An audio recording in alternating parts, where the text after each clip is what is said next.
It was the announcement the city had been waiting for. Iraqi Prime Minister Haider al-Abadi declaring the official liberation of Mosul from ISIL. ISIL had been holding out in a tiny neighborhood of Mosul's old city. The Prime Minister's message was clear. While a few ISIL fighters may remain in the city, the war is over.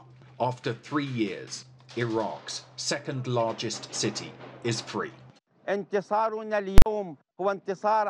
victory today is a victory over dishonesty, brutality, and terrorism. And I announce from here to the entire world the end, failure, and collapse of the mythical and terrorist Islamic State group.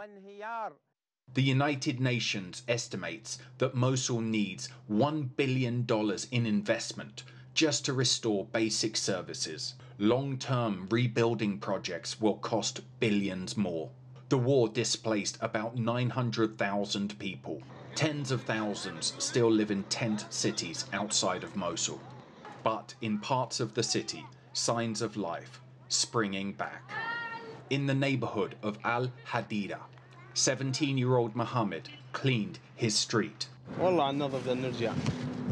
We are happy the city has been liberated. He swept the road along with some friends because they wanted to return to their lives before ISIL took over this city. We want to go back to life. We want to open our shop. Mohammed was hopeful for the future, seeing a Mosul that could recover. Others were not so optimistic. As we traveled through the old city, the devastation was staggering. We're at the entrance to Mosul's old city. There are still skirmishes going on between the remaining ISIL fighters and the Iraqi forces. The front line is about 1 kilometer that way. You can hear the occasional explosion or the occasional airstrike. But this is 100% under the control of the Iraqi forces. But look what's left. How long will it take the Iraqi government to rebuild that building? Now times that by 1,000. That's the size of the task awaiting the Iraqi government to rebuild this city. Few have returned here. Many houses are still booby-trapped with ISIL explosives. Even Monday morning, you could still hear fighting between ISIL and the army. Firas Idris Jergis is a truck driver. He used to live here in the old city. That was until the war destroyed his house. A mortar also injured his daughter.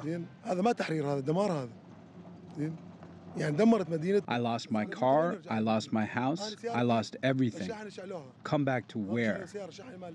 Like Firas, waiting to see if the Iraqi government can tackle a challenge even larger than defeating ISIL, bringing their city back to life. Toby Muse, CGTN, Mosul, Iraq.